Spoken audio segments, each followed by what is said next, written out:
11 اور اللہ نے یہ ضرور واضح کرنا ہے کہ ایمان والے کون ہیں، اور یہ بھی ضرور واضح کرنا ہے کہ منافق کون ہے۔ علم کا لفظ ہے، اللہ جان کے رہے گا، یعنی سامنے لا کر رہے گا کہ کون منافق ہے اور کون ایمان والے۔ اب دیکھیے کیسے اللہ بتا رہا ہے، آزمائشوں میں پتہ چلے گا۔ 12 اور جنہوں نے کفر اختیار کیا ہے وہ ایمان والوں سے کہتے ہیں ہمارے طریقے پر چلو، ہم تمہارے گناہ اٹھا لیں گے۔ کچھ ایسے یار بھی ہوتے ہیں، تمہارے گناہ ہمارے ذمے، حالانکہ وہ ان گناہوں میں سے کچھ بھی اٹھانے والے نہیں ہیں، بے شک یہ لوگ جھوٹے ہیں۔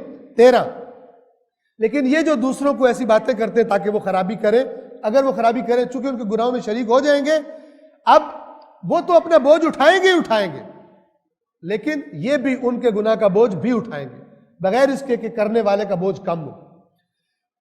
13 البتہ یہ لوگ ضرور اپنے بوجھ بھی اٹھائیں گے اور اپنے بوجھوں کے ساتھ مزید بوجھ بھی اٹھائیں گے جو دوسروں کو گمراہ کیا اور انہوں نے خرابیاں کی، اور قیامت کے دن ان سے ضرور پوچھا جائے گا اس بہتان کے بارے میں جو وہ باندھا کرتے، تو تم گناہ کرو ہماری ذمہ داری۔ 34 جیسے کہتے ہیں نا کہ ایک بندہ تقریر کر رہا ہے کہ جو صبح اٹھ کے مثلا فلان لعنت کرتا ہے، اس دن اللہ فرشتوں سے کہتا ہے آج یہ جو گناہ کرے اس کا گناہ مت لکھو، خدا تجھے ہدایت کرے۔ اللہ کی نیک ترین ہستیوں کے نام پر جو گناہوں کے دشمن تھے ان کے نام پر تو گناہ کرنے کا لائسنس دے رہا ہے۔ بڑا مشہور خطیب ہے، آپ سن سکتے ہیں، مل جائے گا آپ کو بھی کلپ اس کا، کہہ رہا ہے جو صبح اٹھ کر یوں لعنت کرے اللہ فرشتوں سے کہتا ہے آج یہ جو گناہ بھی کرے تم نے لکھنا نہیں۔ اللہ تم پہ لعنت کرے، کیسے قوم کو اہل بیت کے ماننے والوں کو گمراہ کرتے ہو اور تمہیں شرم و حیا بھی نہیں آتی۔ یہ وہ ہے، اسی کا یہ دوسرا ورژن ہے کہ گناہ کرو ہم اٹھا لیں گے، یہی کہہ رہا ہے گناہ کرو، اللہ تعالیٰ نے تمہیں اجازت دے دی ہے۔ دین میں تحریف کرتے ہیں اور قیامت کے دن ان سے ضرور پوچھا جائے گا اس بہتان کے بارے میں جو وہ باندھتے رہے ہیں۔ 14 اور بے شک ہم نے نوح کو ان کی قوم کی طرف بھیجا تو وہ ان کے درمیان 50 سال کم 1000 سال رہے، 950 سال، یعنی اس سے پہلے طوفان سے پہلے اور طوفان سے بعد کی زندگی ملا کر، اور روایات کے مطابق شاید 350 سال تو طوفان کے بعد زندہ رہے تھے۔ پھر طوفان نے انہیں اس حال میں اپنی گرفت میں لے لیا کہ وہ ظلم کا ارتکاب کر رہے تھے۔ 15 پھر ہم نے نوح اور کشتی والوں کو نجات دی اور اس کشتی کو اہل عالم کے لیے نشانی بنا دیا۔ 16 اور ابراہیم کو بھی جب انہوں نے اپنی قوم سے کہا اللہ کی بندگی کرو اور اس سے ڈرو، اگر سمجھو تو یہ تمہارے حق میں بہتر ہے۔ 17 تو تم اللہ کو چھوڑ کر بس بتوں کی پوجا کرتے ہو اور جھوٹ گھڑ لیتے ہو ان کے بارے میں، ان کی اپنے مرضی سے یہ کر دیتے ہیں، یہ کر دیتے ہیں، اور ان کی اگر عبادت نہیں کرو گے تو تمہیں یہ مار دیں گے، اور تم جھوٹ گھڑ لیتے ہو اللہ کے سوا۔ یہاں پہ لفظ آیا وَتَخْلُقُونَ إِفْكًا، افک کو خلق کرتے، افک ہوتا ہی جھوٹ ہے، جھوٹ خلق ہوتا ہے، یہ یہاں بھی خلق کا لفظ مجازی معنوں میں آیا، جھوٹ گھڑتے ہو اپنے پاس سے۔ اللہ کے سوا تم جن کی پوجا کرتے ہو وہ تمہیں رزق دینے کا اختیار نہیں رکھتے، لہٰذا تم اللہ کے ہاں سے رزق طلب کرو اور اسی کی بندگی کرو اور اسی کا شکر ادا کرو، تم اسی کی طرف پلٹائے جاؤ۔ پس خلقت اللہ کی طرف نہ، عبادت، رزق اور شکر اللہ کے ساتھ مخصوص۔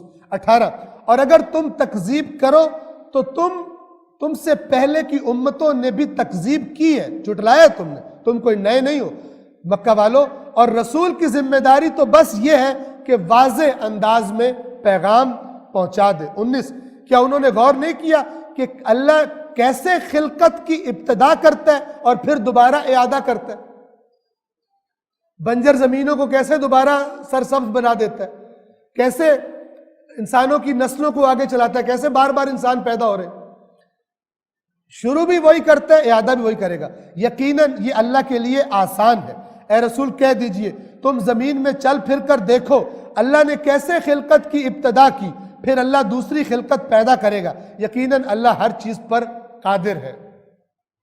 21 وہ جسے چاہتا ہے عذاب دیتا ہے، جس پر چاہتا ہے رحم فرماتا ہے، اور تم اسی کی طرف لوٹائے جاؤ گے، یعنی کوئی اور نہیں ہے جو اس قانون بتائے، اللہ کی مرضی مشیت، اس کے قانون کے مطابق جزائیں اور سزائیں ملتی ہیں۔ 22 اور تم اللہ کو نہ زمین میں عاجز بنا سکتے ہو اور نہ آسمان میں، اور اللہ کے سوا تمہارا نہ کوئی کارساز ہوگا اور نہ مددگار۔ 23 اور جنہوں نے اللہ کی آیات اور اس کی ملاقات کا انکار کیا وہ میری رحمت سے نا امید ہو چکے۔ جو اللہ کی رحمت کی امید رکھے وہ اللہ کی آیات کا انکار نہیں کرتا۔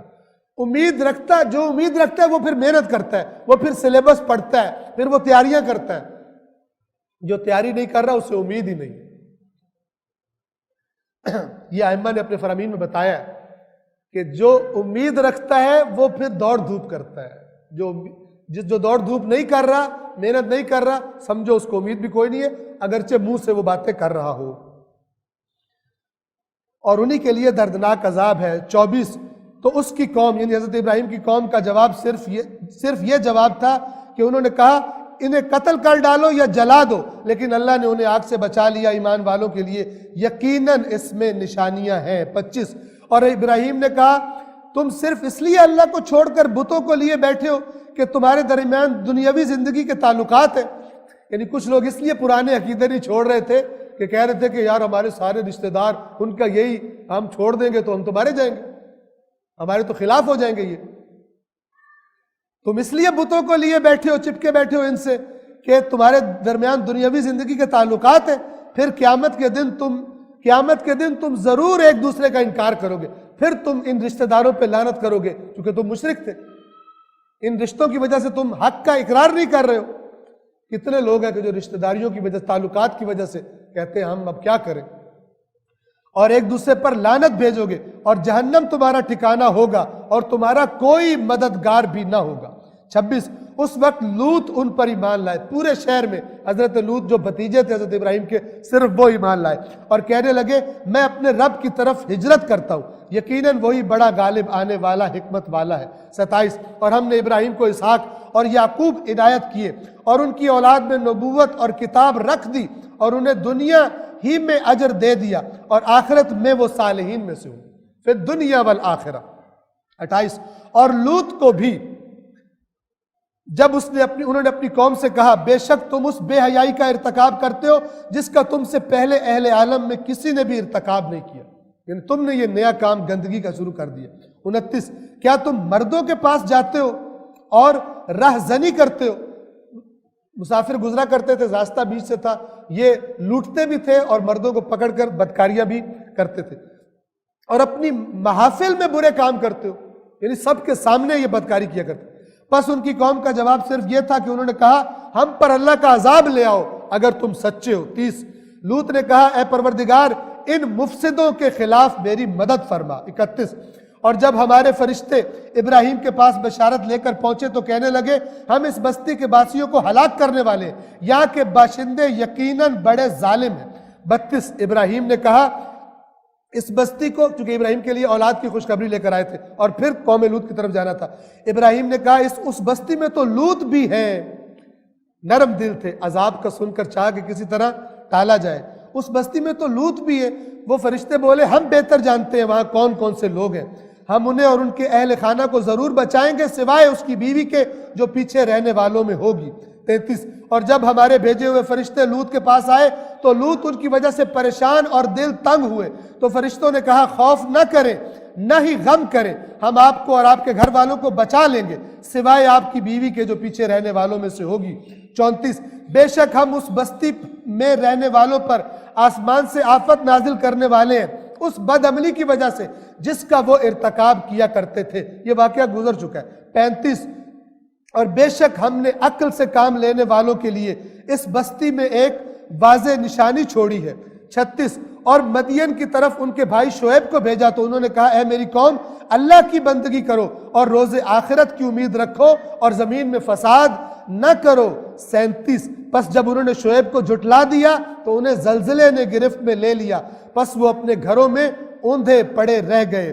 38 اور عاد و سمود کو بھی یعنی ہلاک کر دیا، اور بے شک ان کے مکانوں سے تمہارے لیے یہ بات واضح ہو گئی، ویران مکانوں سے واضح ہو گئی، اور شیطان نے ان کے لیے ان کے اعمال کو آراستہ کر دیا تھا اور انہیں راہ راست سے روکے رکھا حالانکہ وہ ہوش مند تھے، تبھی تو اتنی ترقی کی ہوئی تھی، اتنی ٹیکنالوجی تھی، اتنے طاقتور تھے، لیکن تکبر انسان کے ہوش کو صحیح جگہ عقل کو استعمال نہیں ہونے دیتا۔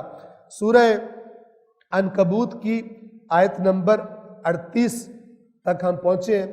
ایک صفحہ یہ خط عثمان طہ کے مطابق ہمارا 20ویں جز کا رہ گیا کہ انشاءاللہ ہم اس کو کل پڑھنے کی کوشش کریں گے۔ والسلام علیکم ورحمۃ اللہ وبرکاتہ۔